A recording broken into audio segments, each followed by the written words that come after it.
Hello. Hello. Good morning. Morning.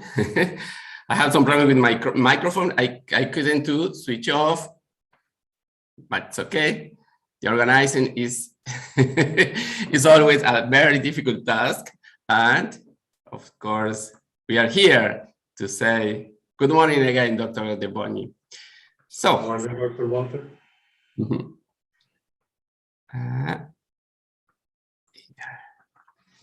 Do you think that we are ready to start again? I think so. I think so. Okay. Just let me see one thing. Morning, Dr. Zonar. Dr. Sabah is there. I can see Noelia Ceballos too. Juana Popat too. Professor Francisco, that I didn't see from just some months. We had some meeting some months ago. Professor Kitvan is again with us. Yeah, good morning. There, I think it's good evening. Dr. Walter, I think you may have yes, two we have evening here. Yes, it's evening there. Yeah, thank you for being there with us. Dr. De Boni, what are you saying? I think you have two microphones. Sure, could be. I don't know exactly why. I will see why I have the two microphones. I don't know why. Just a moment, I will close. I don't have two. Maybe you have corrected in another thing because I can hear you. Wait. I can hear you very well, but I didn't hear another. And now it's better. No? Wait. I know what's happening. No, it's my fault. I'm sorry. Can you see now my it's face? good. Can you see my face here in my cap? Yes, you look amazing. My face is something like this at the moment. Amazing. Here, it is morning, and so the coffee is very important for all chemists and all people involved in the science. Okay, so the sound is very well or not? Everybody is hearing well? Perfectly. We are transmitting in live in our YouTube channel, so that is good too. We are recording the last day of the conference, that it will be okay too. And if you want, we can start, Dr. De Boni. Yes, I agree. I think it's time. Yes, I will check some words in the chat. Maybe somebody said something. Good morning, Dr. Francisco and Dr. Cardoso. Well, yes, of course you can use the chat to say to express you. If you have some question or other things to that you want to share with the authors, you can use the channel in the channel in YouTube.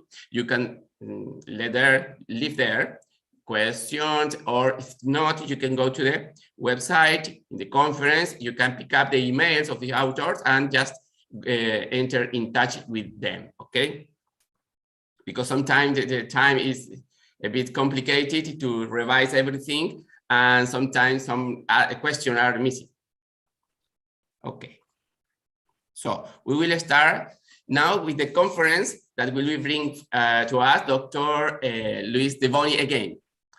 Of course, I will repeat some words that I expressed about Dr. De Boni that I expressed yesterday. But of course, the audience is new. We have new participants, and it is important to know something about the scientific life of Dr. Luis De Boni. Okay, Dr. De Boni, start again. I can start normally. Yes, please go on. Okay. Dr. Luis De Boni was born in 1979 in Flores da Cunha City, in Brazil. He received his master's degree in engineering in 2008 at the former Faculty of Chemistry of the Pontifical Catholic University of Rio Grande do Sul. He undertook his PhD in engineering and material science in the group of Professor Newton at the same university in 2013. Some part of his PhD was made in Coimbra, where I met him. Dr. Luis de Boni is a former professor. Sorry, see him? It was my pleasure to meet you. Yeah, thank you, my dear friends. Because about the relation in chemists as professionals, we are friends too. Dr. Luis de Boni is a former professor of chemistry, and he currently works in the state water company from Rio Grande do Sul. He is the editor-in-chief, the actual editor-in-chief of the Southern Brazilian Journal of Chemistry, and the former editor of the periodical Che Química. Today, Dr. de Boni will share with us some information about the one interesting theme, which is the treating chemical residues with POAs, case of study. And now, yesterday we have a lot of things. We discussed a lot about the global warming, about the pollutants, about the problematic of our work. Okay, but in this moment we will learn a bit about electrochemistry. Dr. de Boni, the audience is yours, and you can just we can enjoy you. Thank you very much. Warm welcome to everybody. Good morning from Brazil. And I will start sharing. And by the way, if you listen to any background noises, excuse me, my daughter is here, and you know how kids are. So let me prepare to share my screen. Good. Just 1 second. Perfect. Can you all see it? Perfect. I can see perfect. Thank you. Thank you. So, POAs, I believe I didn't translate it, but is advanced oxidative process. You oxidize compounds to make it possible to separate it from the main water residue. And this is a case study from a company that I worked at a few years ago. It was a pleasure to work there.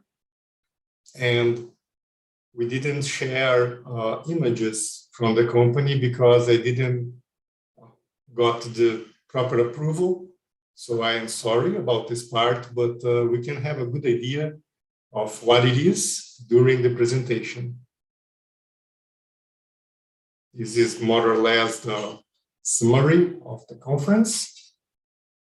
And what we are going to talk about is the standard practice for liquid penetrating test. This is ASTM A1417. Okay. What happens when we receive a component or a part? This part, by naked eye inspection, looks perfect. And you cannot say if it has cracks or not. And it can become a mechanical problem that may lead to the fail of the whole component, the whole part. In our case, we used to work we used to manufacture valves for oil industry and to work with oxygen. And you know, it's better that these components don't fail. One of the very good ways to make to analyze the components is the liquid penetrating test. How it works. You will have the part, the component, you will clean it, then you will apply the product. There are several suppliers for the color product. You will clean the excess and you will apply a developer. In the end, the part will look like this with pink lines and a kind of a white powder.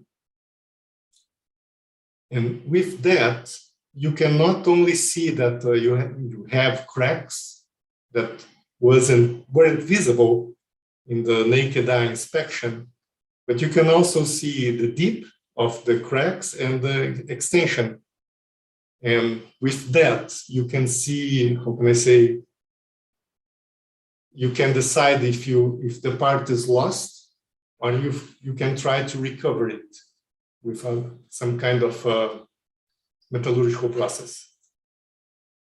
And that's a company decision.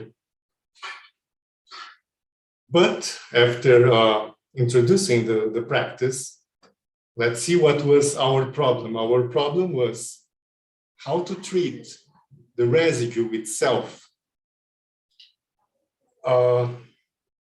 This is more or less the color that we receive in the company, in the residue, how do you say, the treatment station, okay?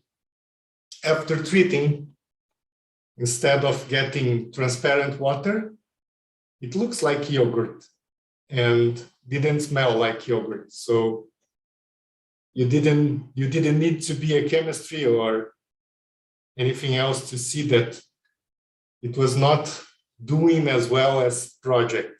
So I talked to my former employer and they said, look, I think we can make better. There are some processes that we can try to apply it. And he said, oh yes, if you think it can improve it, go ahead. And we were implementing other practices, and we had a equipment, I will share it now, that we could use to make the bench analysis, the lab scale analysis. So the aim of the research was to remove the dye from the water and make the water clear again, because it was visibly not good. The methodology, okay, I will not explain the equations for you because you know it better than I do. We used a combination of two processes, the Fenton reaction and electrocoagulation. This image summarizes the bench project. We had a beaker glass. I missed the word, but it was something to agitate the reaction. You had iron, how do you say, iron bars, electric power source with direct current, and some references. They suggested us to use additional recirculation, but the practical results pointed that it was not necessary. So you can ignore this part. So what happened? We got the residue from the reservoir. We added to the beaker glass. We changed the pH to the acid medium and turned on the power supply and wait. The good thing about the bench test is the proportion of the electrodes to the amount of medium that you have is quite big, so it works amazing, okay? And quite shortly, I don't remember exactly, but I think less than 1 hour, how do you say, the pink solution was turned into green. And I said, well, something happened. Then I changed the pH to alkaline with sodium hydroxide, I think it was. And something amazing happened. There was a perfect separation of the phases. The dirty floated and the clear water got in the bottom. And I said, well, problem solved. Now let's do it in a bigger scale. When we went to the bigger scale, the wastewater treatment facility, it had, how do you say, the vessel It was about 5 cubic meters, between 5 and 10, I'm not sure, but it was quite big. And we said, well, let's do it again. A good tip, if you are going to make it in a larger scale, is to use a respiratory device, because it will be a lot of oxidizing material in the air. In the larger scale, the situation is quite similar to the bench. You have the reaction vessel with more or less 5 or 10 cubic meters. The metal rods, we use a residue from the company. We had a lot. It's a metalworking company. Then we made a new electric source that was also a source of problems. From time to time, it catches fire. So, yes, we had fire problems a few times, but then after it caught fire several times, no more. We learned how to do it, but it's part of the learning curve. What we did, we adjusted the pH to the acid range between 1.5 and 3. For this amount of volume, we added more or less 200 grams of ferrous sulfate. In addition, about 2 kilograms of sodium chloride. This is a very important tip. Sometimes I forgot to add sodium chloride, and it had great effects on the conductive of the electrochemistry, because when you are to make the test, the water needs to be very clean. It cannot have chlorine residues, fluorine residues. It may interact with the metal compounds. So basically the water doesn't conduct electricity. And if you don't add sodium chloride, this reaction may take a few days, maybe weeks, depending on the size of the electrodes, the power source, the agitation, and experience will let you learn about it. After that, we added about 20 liters of hydrogen peroxide. The concentration varies from 35% to 50%. It depends what was available in the market.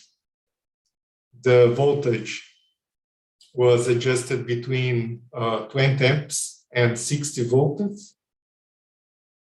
20 to 60 volts, and the current between 80 to 50 amps. Through the reaction, while the reaction is running, it increases the conductivity and it changes. So you need to adjust the power supply. And as you know, we left it running by itself. Sometimes we forgot it, or the rods touch each other, and we had a small system failure. After the reaction was done as complete, we adjust the pH between 8.5 and 9.5, and we had a clear separation of the water and the residue. And this is our standard methodology, okay? This picture represents well what was happening in the industry. So, the line number 1 is the path that the residue took from the ASTM inspection itself to an underground reservoir. That's represented by number 2.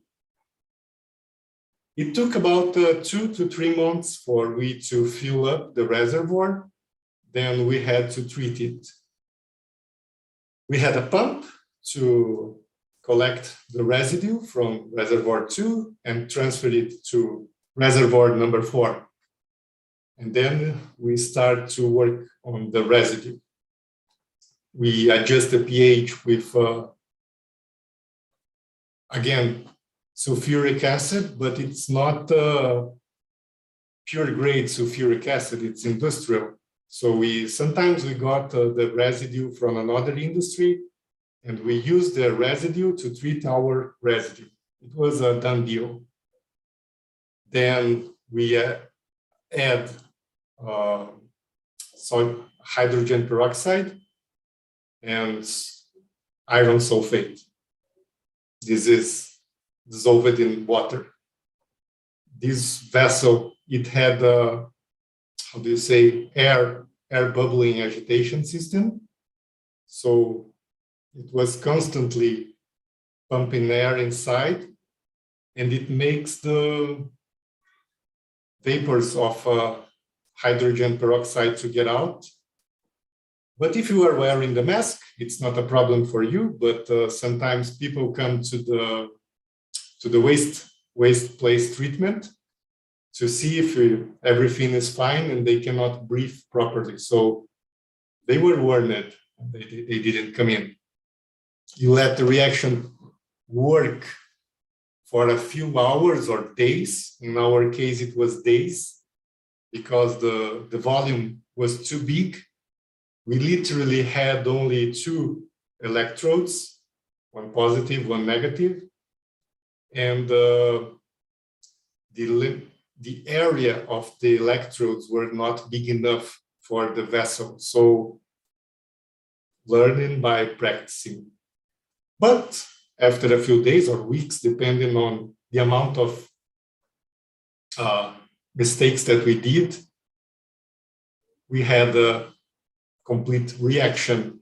And of course, here it's missing sodium chloride. So this reaction in this case took a long time.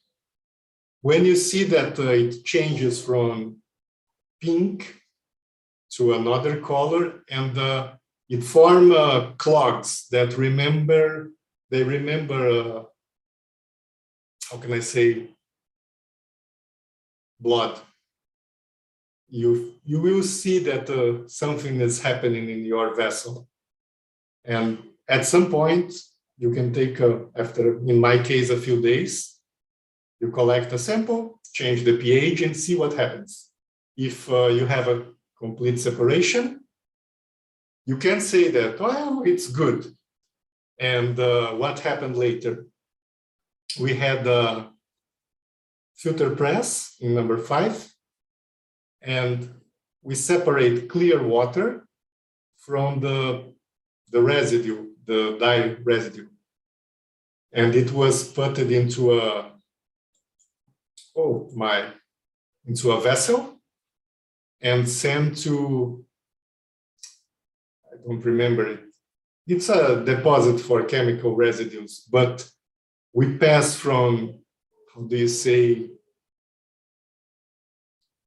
several cubic meters to a residue of cubic centimeters. It's very good progress. The water was very nice to see. And these are part of results and discussions. I'm sorry that they are not translated, but I will speak a little bit about them. Alkaline was not total alkaline was not a priority for us, so it doesn't matter. Total aluminum, we analyzed it because the test was available. It has a reduction in the aluminum in the water. I don't know how it got there, but it got. This is an interesting parameter, those 2 in blue. The color, starting color, it was about 26,000, and the final color was 168. So we had a 99 efficiency removal in the color parameter. Chromium, it's didn't work. It starts with 0.014 and it ended up with the same amount. So it was not effective to treat it. chemical demand of oxygen was also reduced, and it is, how do you say, quite obvious that it would have a change because you have removed organic compounds from the water, and you have also inserted hydrogen peroxide. You increase the amount of oxygen in the water in a certain way. And also our agitation system was done by air. So it should have some change. So it got an improvement here. Iron we will discuss later. Dissolved oxygen, it's not relevant.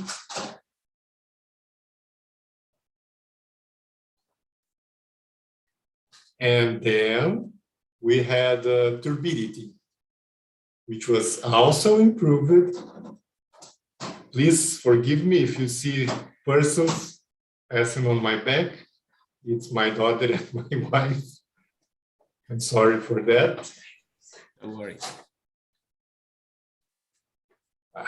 I am sorry, but I am working from home. Anyway, the turbidity, it was lower from almost 2017 UNT to 17. So also 99% removal efficiency.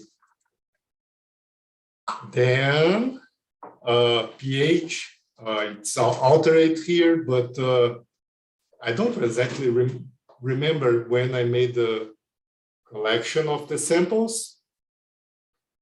And those were the methods that were used. We send for analysis in a laboratory called ALAC in Brazil.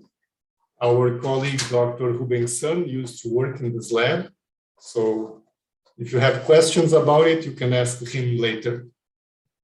Then some discussions.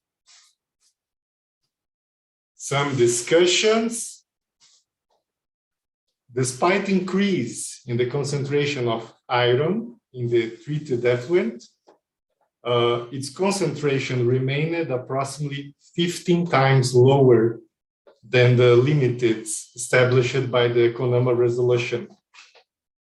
The important part is why it increased after the treatment.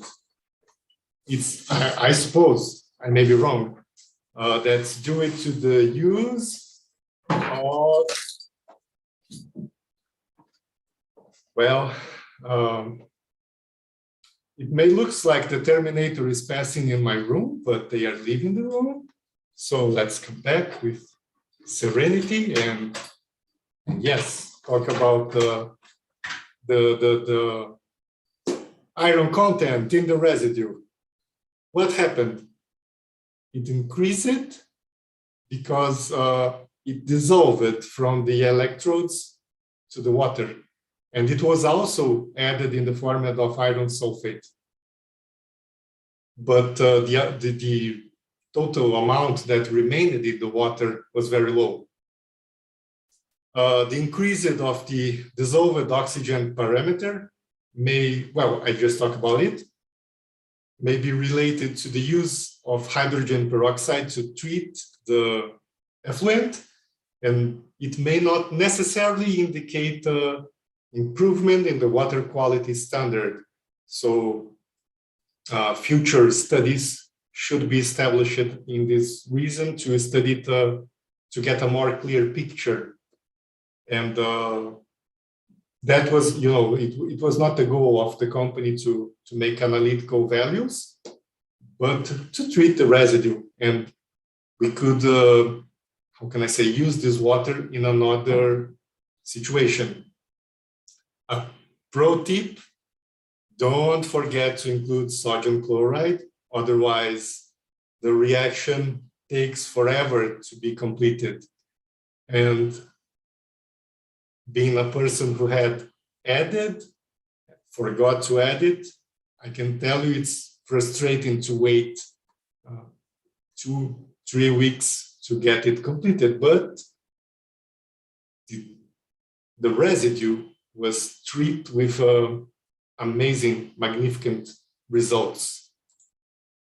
So what we achieved, okay, this is not a, it's an internet picture, but we start with this color from the residue. This is the background picture is how you apply it in a part. And after the treatment, it looks more or less like this. Okay, so I think we were quite successful, and this water presented good properties. Okay, now let's talk a little bit about the limitations of this method. We developed it in the company using residues and material that we had available, like the iron rods. They were cutted from to make some parts, and they were there. And I said, I need that, so I took it. And also the electrical components. Some of them we have reused from other machines, and just one we bought it from Paraguay, and it was the part that caught fire a few times, but it was imported from another country. And it worked well. Okay, the guys from the technical maintenance from the company, they had to work extra times, but they were very good, and I am very grateful for them. The recycled components that were used in the construction of the electrocoagulation machine, I just talk about them. And fire was a common issue. So the use of a timer, sorry about the misspelling, or a thermostat tends to solve this problem, okay? What we did, how can I say? I cannot say it was wrong because we were doing it. We didn't have a manual of instructions. So as the reaction goes by and the conditions in the medium change, and you are using the electro part of the reactor, it heats up. So you should let it work like for a timer can solve it for like 1 hour, stops 15 minutes for cooling, then work another hour, stops 15 minutes. But you know, I want to see results, and I said no, don't put it. It was my mistake. And of course, the thermostat would be much more efficient because it could work for, you know, X amount of hours. When it hits, it turns it off automatically. And when it cools down again, it starts automatically. So that's something that could be improved. And, you know, I left this company a few years ago. We're still friends, and I'm very proud that we have done that. Conclusions: the condition of the water obtained from the liquid penetration inspection effluent allowed to use the water again in other company processes. So we could contribute to the reduction of the operating costs and to the production of, the reduction of the pressure in the water sources of the region. Okay, that was quite good because our water and power bill were very high, and every time we have successful situations like this, it was a reason for celebrate. Another important part, as the water received chlorine, it could no longer the same batch to be used to execute the standard practice for penetrating testing. So we had several other processes that we could use this water with no problem. So it was well used. And the acknowledgements, I would like to acknowledge my former employer because he was quite bold to make this investment in innovation, and we didn't, at that time, I think, had the proper experience to deal with that. And we had very good results. The references, a few ones. If anybody has questions that I can try to answer after the meeting, this is my email. And thank you very much. It was a pleasure to share this experience with all of you. Thank you. Oh, thank you to you, Dr. Luis de Boni. Very interesting and it's very applied use of the chemistry. And does the audience some questions for Dr. de Boni? This process is really very interesting. I never think about the reuse of water, for example, because in this part of the world, we know that in Latin America, the water until now it is not a problem. But I know that in other parts of the world, really it's important. It's very important, maybe more expensive than the gold. Yes, in our industrial, in this specific industrial case, how can I say, clean water, fresh water is not a problem. The problem is the residues. So to comply with legislation, we need to make a good job. And that was quite a good job. I was very happy to see it working. And I was not sure if it was going to work. I have never done it before. And thank God electrochemistry works, phantom reaction works. And you know it better than I do. Yeah, Doctor, I have some just technical question, because I don't know exactly so much the equipment. But when you say great amount of water or a reservoir of water, but okay, and say liters of water, what do you mean? What is the amount? What do you mean with the relation to the amount of water? I will tell you the truth, okay? I never measure the volume of the reservoir, the vessel. I suppose that it was between 5 and 10 cubic meters. That's about 5 or 10,000 liters. I can tell you this, I could get inside the reservoir, stand up my arms, and if I get inside without a ladder, I could not get out, and I could swim inside it. So it was quite big. Like a swimming pool, a lot. And it worked. The amazing part, we have the opportunity to make a lab scale sample and transmutated it to real situation. And thank God it worked. And in relation to this, I have other question too. How do you control the temperature? Because you have an acid-basic neutralization. This is a neutralization reaction, so it's a very exothermic process. So how do you control? Okay, I hear you that you say you can use a mask to breathe, but completely. The mask, we have two different situations, okay? Yeah. I will start with the mask because it's we had how do you say, Departamento de Segurança do Trabalho, Security Labor Department. They forced me in the beginning to use the mask. And after I start the reaction, I couldn't continue without the mask. So, pro tip, use the mask. It was a good brand, a 3M or something like that. So that is the first part. The second part, the temperature. The volume that we treat was very big, okay? Like at least 5 cubic meters, but trust me, I think it's more. And when we add the sulfuric acid, you don't add it all at once. You add it, you have a bucket and you throw it inside, I think it was 10 liters per time, not like, but a little bit of time. Together.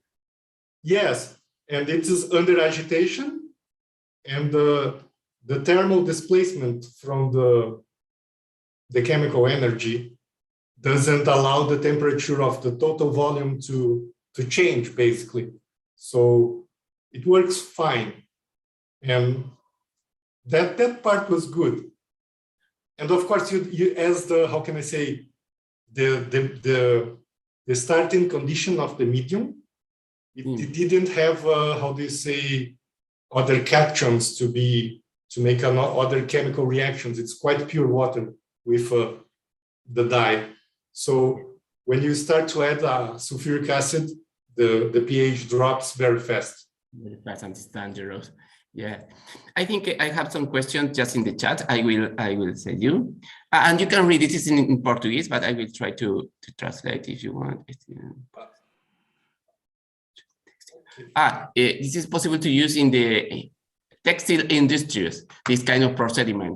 It's possible to use in that. Yes, thing? they use it. One of the other industries that in theory says that use it is textile industry, and it works quite well.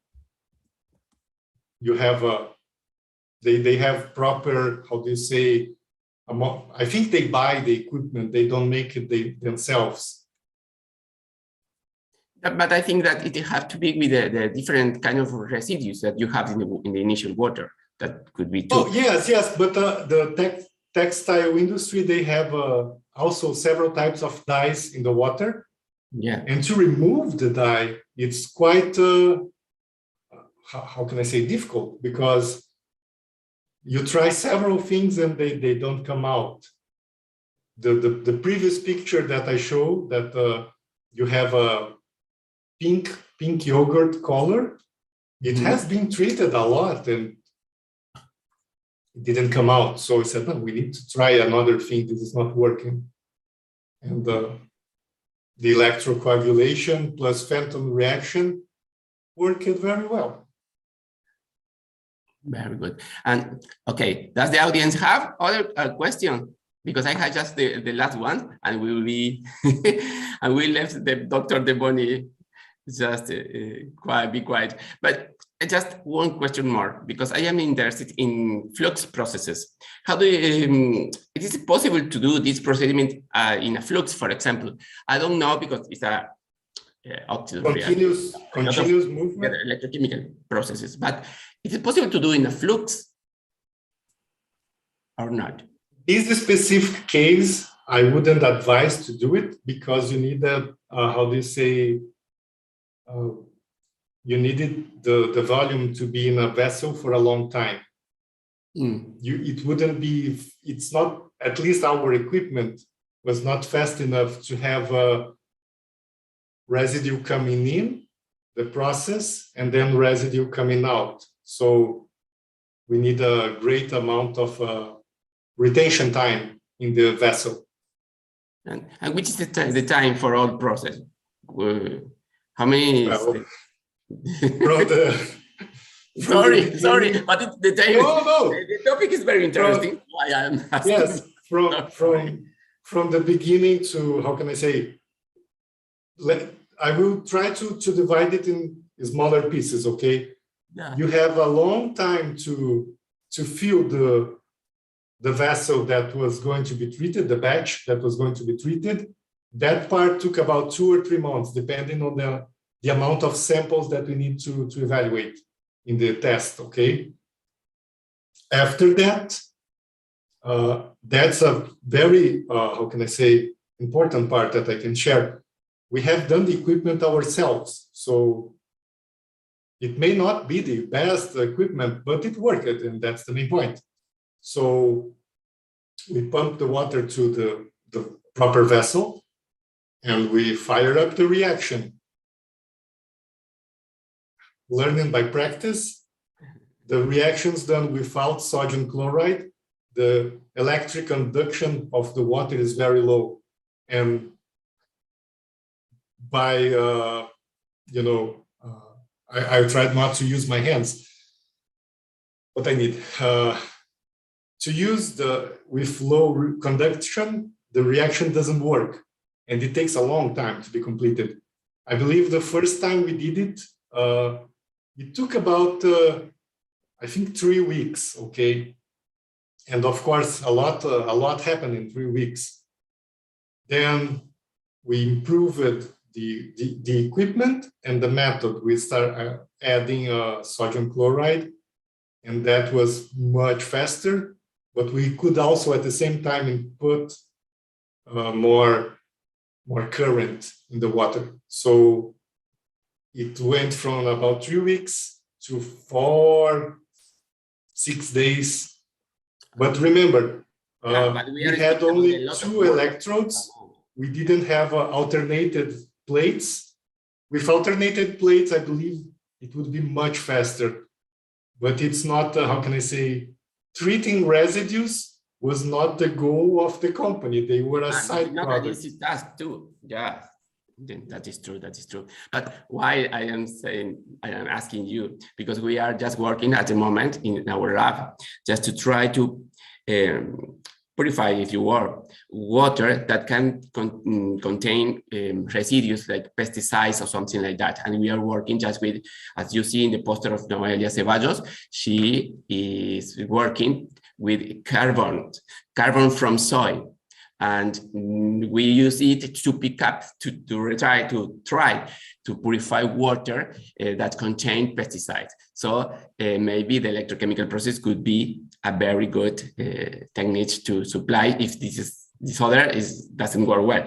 But at the moment it's working because we are interested in green chemistry too. Okay, I will leave you in peace because you have to present in the conference. So I will check just if the chat we have some more questions. Apparently not. And I will check just the time for the next conference that it will be just in this moment. So we are a bit late, but I think I will just left you 2-3 minutes, depend of you, and to start the next conference that you will present. Okay, so thank you. Thank you, and just in 2-3 minutes, please be there. Just don't switch the channel like in the TV presentation. Just in a few minutes, Dr. Devoni will present the next conferences. Thank you very much for all of you. Thank you very much. 2 minutes from now. Yes, I am here, so don't worry. Oh, me too. So yeah.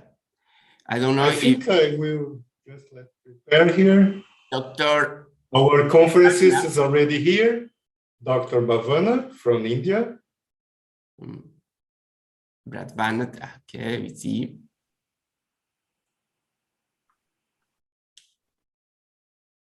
Hello. Hello, Dr. Bhavna. How are you doing? Can you hear us? I'm doing well. I'm good. Thank you very much. So please allow me to introduce you. Dr. Bhavna, it's my pleasure to introduce you. She's a professor at Dr. Patil Institute of Technology in India. Dr. Bhavna has over 10 years of experience in the field of biomedical.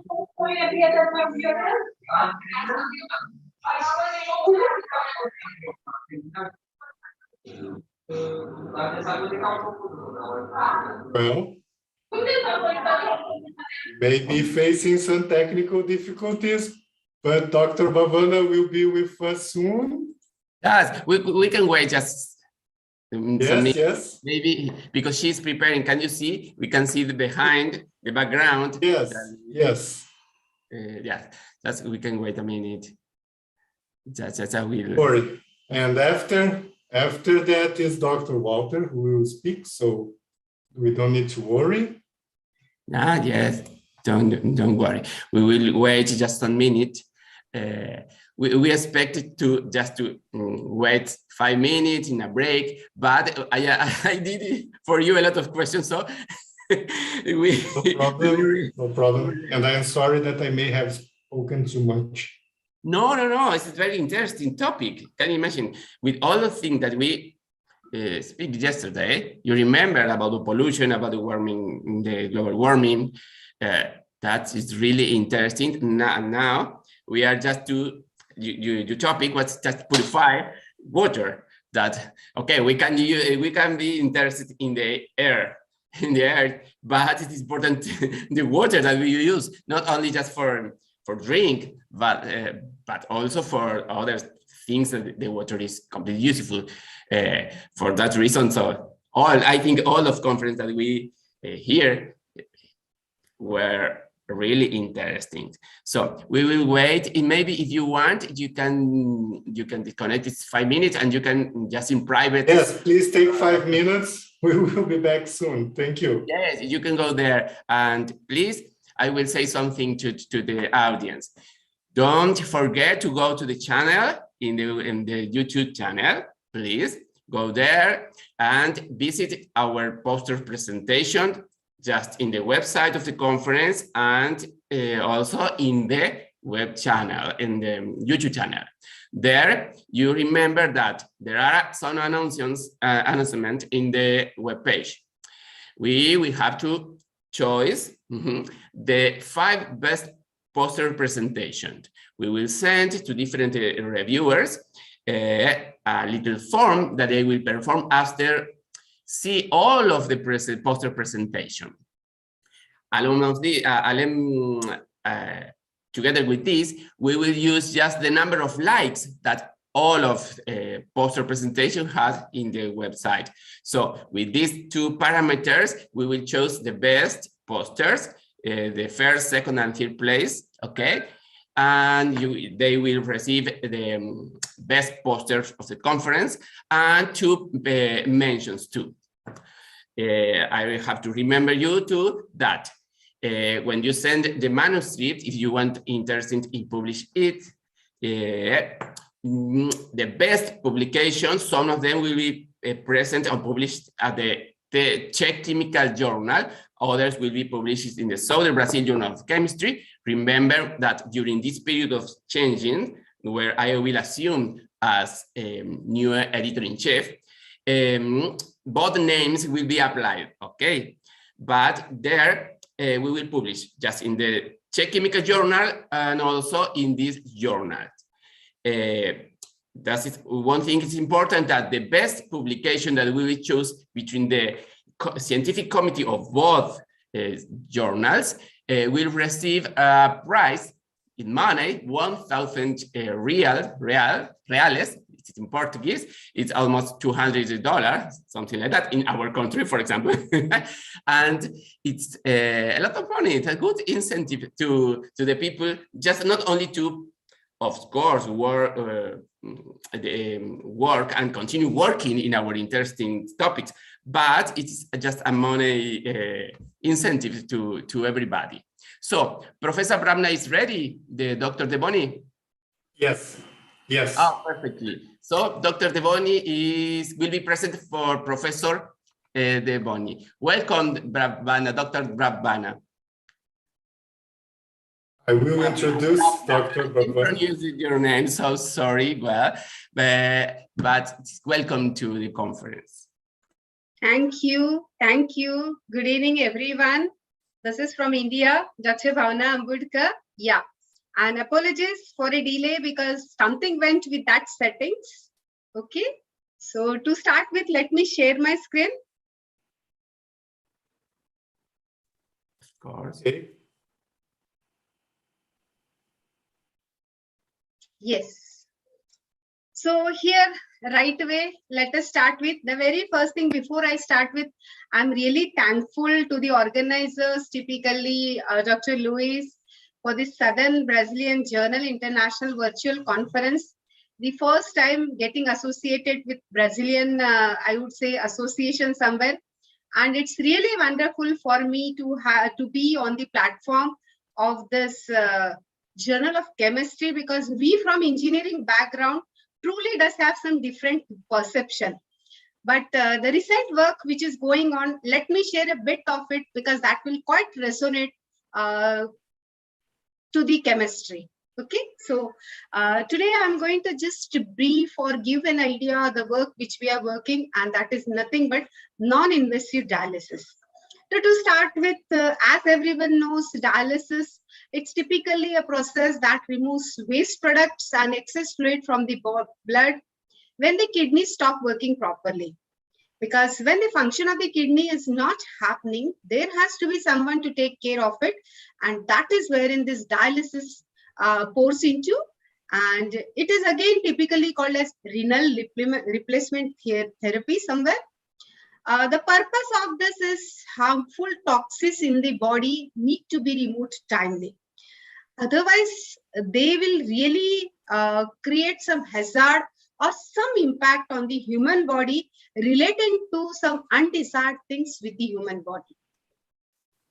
Basically, this till date is done with two types. One is hemodialysis and the other is peritoneal dialysis. Going into the deep of what is hemodialysis, in a brief, in a nutshell, it could be said that in these hemodialysis, the entire blood is circulated outside the body. So here, what we have to imagine, go a step further. The body which flows into our, the blood which flows into our body is circulated outside the body, and there's a machine which circulates and it purifies it. It's called as dialyzer. So this dialyzer is present outside the body. Hence, the complete blood is moved out of the body, flown through this dialyzer, and the purified one, removing all the toxins, is put again or inserted into our body. The other part is nothing but the peritoneal dialysis. This is again a different type of dialysis, but typically it involves surgery to implant a catheter into the abdomen, which helps filter the blood through the peritoneum, a membrane in the abdomen. So in this case, there is no choice that we visit, we go somewhere and then we remove the complete blood from the body, purify it through the dialyzer and then put it. This peritoneal requires many of the types or many of the times a continuous thing. So in this case, it is a catheter which is already put inside the body, made as a part of it. That is how it moves into. Now, what are the things which we have seen in a nutshell goes with both these types? In case of hemodialysis, might be weekly. This is generally happens weekly, but it is periodically we need to travel to the hospital or the dialysis center because the dialyzer is not at home. The dialyzer is at some hospital, and this complete process is to be done under the supervision of a medico. That is the basic thing. Treatment schedule to be set as per the availability. A patient or the person who is in pain may not be able to define when I'll be coming the next. It has to be done at the supervision of the medicos and as per the time schedule over there. And needles are required to access the fistula. That is the basic part of it, because the complete blood has to be first removed from the body and then purified and then again going back to the body. In case of peritoneal, dialysis to be scheduled in routine. That is what is must.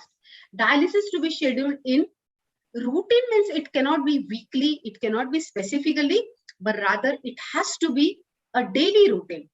Requires a permanent catheter outside the body. But although it is to be put inside the body and there it comes across with a risk of infection, and it is called as peritonitis. Now, again, one of the, I would say the side effect or the thing which comes along with this peritoneal is one may gain weight or have a larger waistline. So this is typically what is happening in the current situation for the dialysis. Dialysis typically goes for a person when the creatine level inside the body goes across the threshold. It goes in the excess range. And then this creatine, typically it arises when a patient is, or when a person does have highest glucose level, that will increase his creatine, stop the functioning of kidneys, and in turn stops the removal of the toxins of the body. And if we do not remove the toxins, that surely will impact the human body in various ways. Now, although we have made the dialysis a part, we have seen how we are using this dialysis to remove the toxins, but the basic disadvantage which comes with the dialysis is, even today, what is noticed is sudden cardiac death is the leading cause of cardiovascular death in dialysis patients. Although it helps many of the patients, it is not every time, but there is a chance that these can lead to a cardiovascular death. And hence, we have to come up with some solution that will see that this invasive dialysis if this could be replaced with something that will help to remove all these side effects of it. So there are certain alternatives for dialysis, which typically we execute, we follow in India. And obviously the results are also very good. That is, many of the people go for such treatments. One of the treatments is called as Ayurveda treatment. The second is homeopath treatment. And the third one is healing treatment, which deals with the energy things related to the human body. Now, all these treatments, Ayurveda, homeopath, or healing, they are non-invasive. In this case, you need not have to have any clinical treatment, but rather you will be given certain medicines. The only thing is, all of them will take its own time to happen when compared to the dialysis in existence, which we have seen through hemodialysis or peritoneal dialysis. Yes. So again, instead, can we have something clinical itself, but now which could be said as non-invasive dialysis? Because all the methods which we have seen earlier, both the methods, they were invasive dialysis. So something, yes. And I would like to share not the complete thing because the research is yet going on, but still I would like to share some ideas. What are the principles wherein we are working on this non-invasive dialysis? And the first simplest part is nothing but electrolysis. Although I think here all the genius from the chemistry side, so I don't think I need to specify what it could be. But let me tell you that we from the engineering side may not be able to give the complete discussion in terms of chemical reactions, but truly this is what is the process which we are using to make this non-invasive dialysis possible, yet it is not on floor, yet the work is going on. It is a process by which, as you all know, electric current is passed through a substance to effect a chemical change. And again, electrical energy is converted directly into chemical energy, which is stored in the products of the reaction. And this is the basic concept which we are going to use in this non-invasive dialysis. Again, something what we are going to use is a part of that electrolysis, we can say ion transport. That is which happens when we go for electrolysis. And here, one of the electrodes is the semi-permeable skin membrane that we are using. The other is electrode, but the one will be the semi-permeable skin membrane. Going to the third part, yes. Now, with the process of electrolysis, when the ion transmission takes place, obviously the thing which is going to get collected, we will go through a third process. That is what we are going to use is sedimentation, a process of allowing particles in suspension in water to settle out of the suspension under the effect of gravity. And this is the third process which we are using to make it happen in our non-invasive dialysis. Yes. So this is a simpler process. When we had filed the patent, we are having a patent for this. And this is what it says about, we are going to have a bed machine which will help us to give one electrode for this process of electrolysis. Again, the human body itself is used. That is what I said, a semi-permeable membrane. And here we can see the water content that will help us to go through the process of sedimentation. This is one of the pictures, I would say, how we are working on this. And you can see that what happens in this case typically. Now that sedimentation, you can see the colored water and it goes on changing as and when the sedimentation goes on happening. That electrolysis goes on. And typically, this is defined for the human body for a certain period of time, this electrolysis, which goes through this chemical process and gives us the results. Till now, what we can say, what have we achieved? Although this is on floor, but certain things which we can see what has happening with the number of experimentations we have done, with the number of things which we have undergone, is the very first thing, it removes acidity from the body. Since during this electrolysis, whatever ions are being transmitted and the sedimentation process, what we have found is more of the toxins from the bodies are removed. And that is how the acidity is removed. Various aches, body ache, headache, and you can say stomach ache, we have found out that the aches in the body are being removed. It accelerates wound relief. If we do have some wound, that has been accelerated. It smoothens the skin, then removes toxins from the body, and it increases the skin glow. So these are few of the things which we have seen till date, but obviously the ultimate aim. So this is what we have achieved in the duration of this experimentation. Although our aim is to have the non-invasive dialysis, but removing the toxins, hence certain experimentations are still going on. So we cannot go to a step further of this. These are the only things which I could disclose in this non-invasive dialysis. So anything open for discussion now from your side, because that was the brief which I could share with you. Yes. Wow, very interesting, Dr. Bhavna. Incredible. And thank you very much for your kind and perfectly presentation. And Dr. Boni, do you have questions? People, does the audience question for Dr. Bhavna? Yes, I'm ready. If anything is there, any suggestion is there, not only the thing which you would like to ask me, because as I said, we are on the very, I would say, a very infant state of this. It is yet to go long, but still there would be suggestions, because I thought this is a complete gathering, August gathering of people from chemistry side. So surely there would be many more suggestions for us that would really help our research to progress. So not only to have certain suggestions or certain clarifications from my side, but I really invite people to give suggestions. And a step ahead, I would invite people to join our research work if anyone is surely interested in doing that. I have questions, if I may. Of course, you Yes. can. Thank you. I took some notes during the presentation. First, congratulations. I think the concept is genius. One thing that it's a real question, okay? We have a disease. I'm not sure if I found the proper translation. It's gut.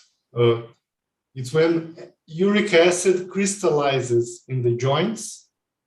It's painful, okay? Could it be used to try to remove this uric acid also? I know it's not the focus of the research, but I think it would be worth to try, because doctors say that it's a untreatable condition. And I think you have a great potential in this process. And to see the picture of the subject being treated with the electrodes is amazing. I have how do you say,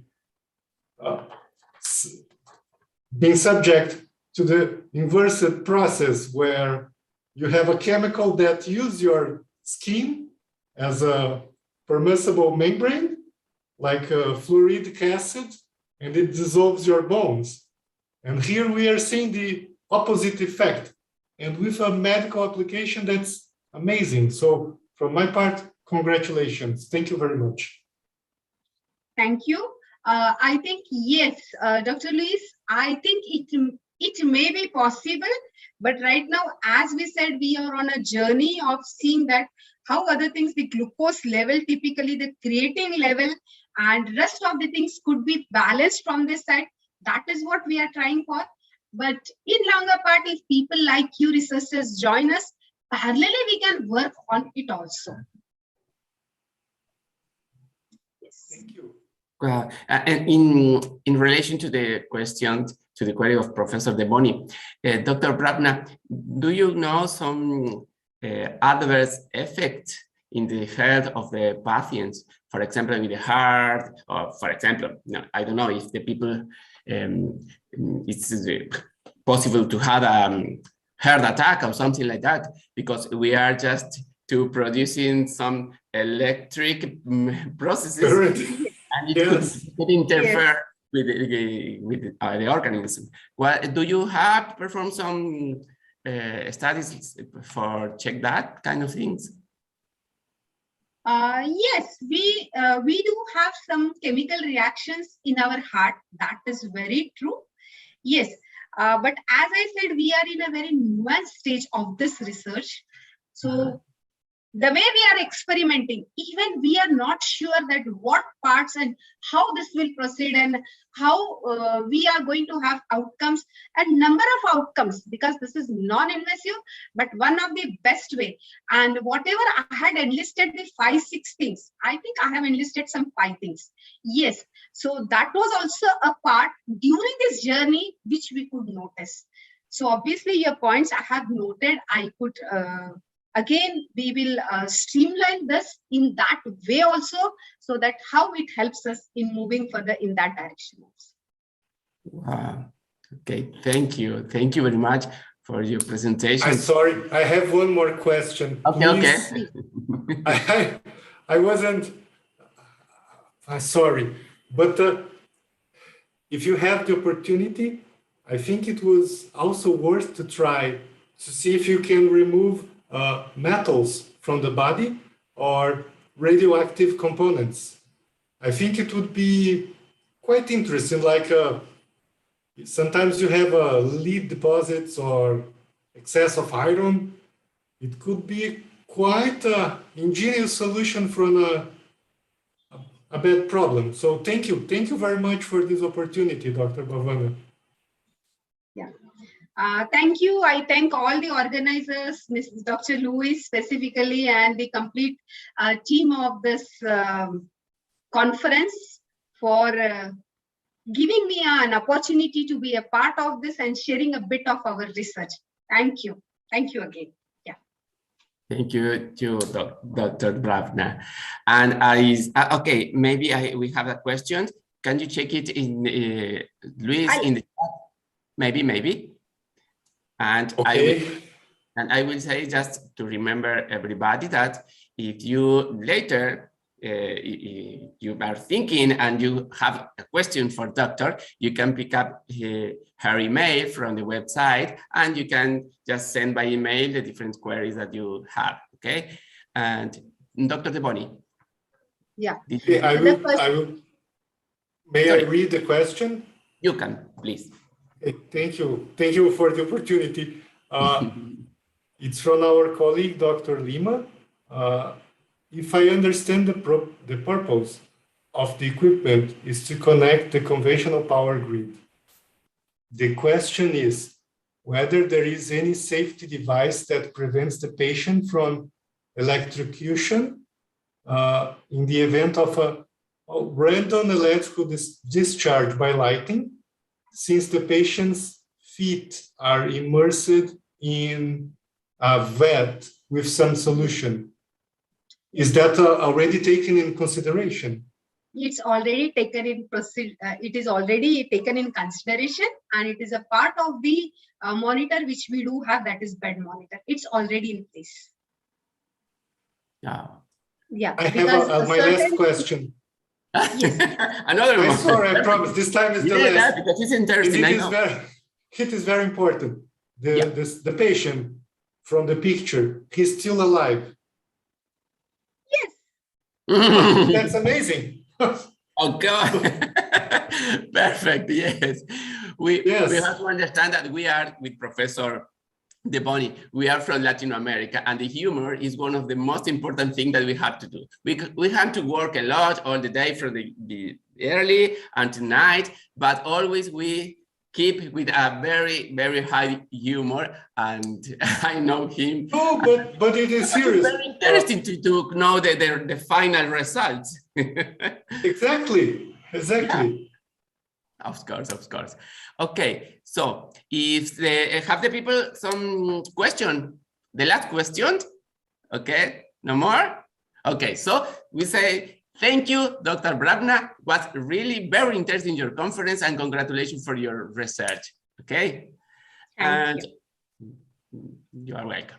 So, doctor, I think we have to prepare the goodbye, the close ceremony.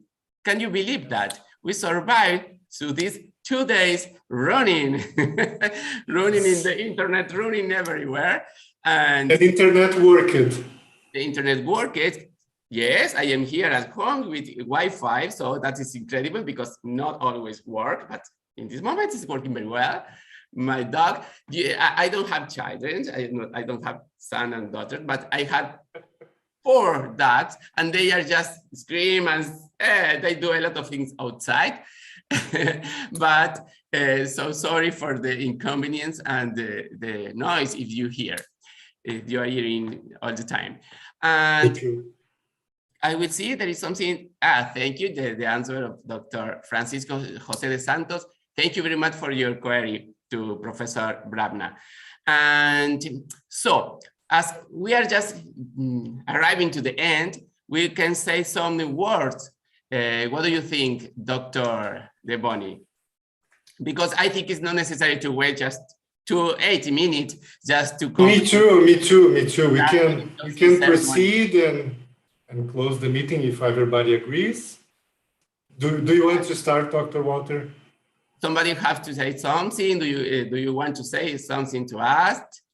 Okay. Bad things will be received by email and answer just just bad things. The good things we will answer right now. Yes.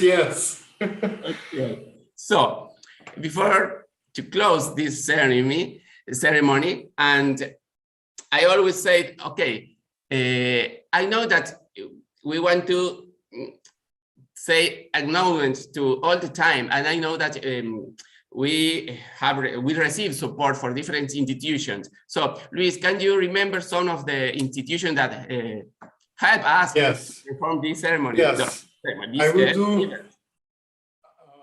How can I say? First, I want, on behalf of all the team, the scientific committee, my part, Dr. Walter, Dr. Goldani, from all our colleagues, I believe I can say thank you very much for all the institutions that have supported us. It was a pleasure to work with you and an amazing opportunity. I think we should continue our journey in the future. It was a great honor for me, and I am very grateful for this opportunity to be here with all of you today. I will say a special thank you to 2 universities. Number 1, Brazilian University of Universidade de Vassouras. I will speak the name in Portuguese. It's a great honor to have you with us. There are some colleagues that I have been working with these friends for about 20 years, and it's amazing to see how your careers have improved. So thank you very much for still being my friend and supporting the journals. It's a great opportunity. And also I need to say a special thank you to the University of Cordoba, to Dr. Walter, because,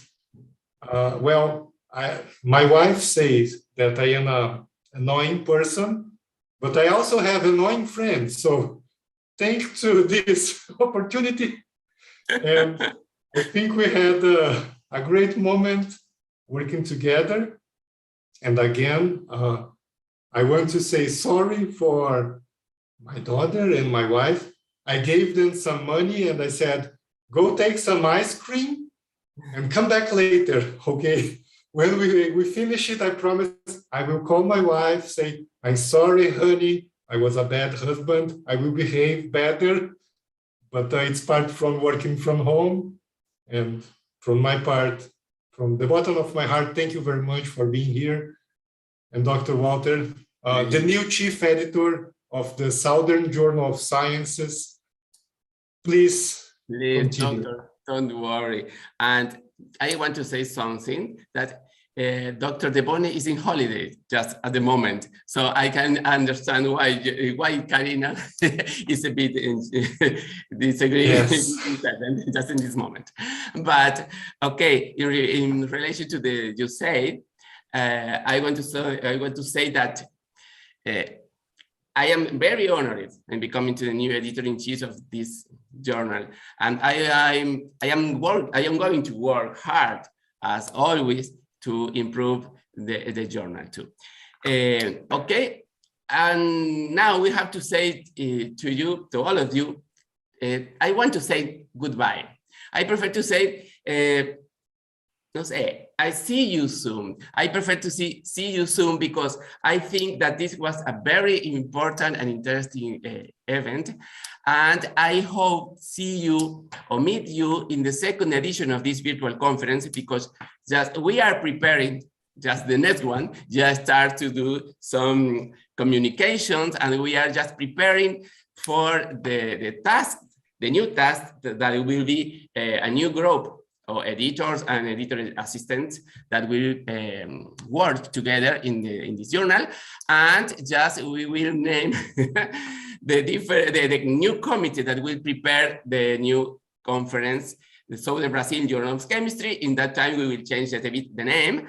And please let me say thank you very much to all of you, and a special thank you, of course, Dr. De Boni and Noelia Ceballos to help us yesterday too, Dr.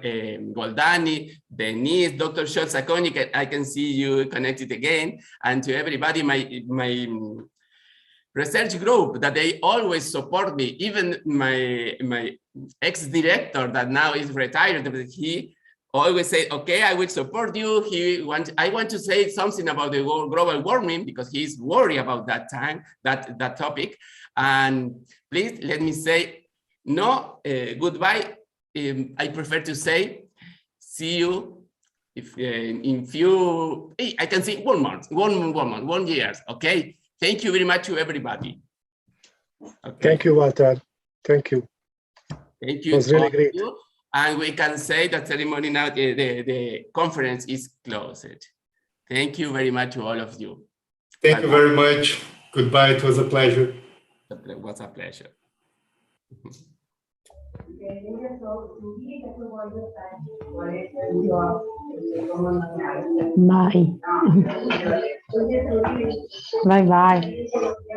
Bye. Bye. Bye.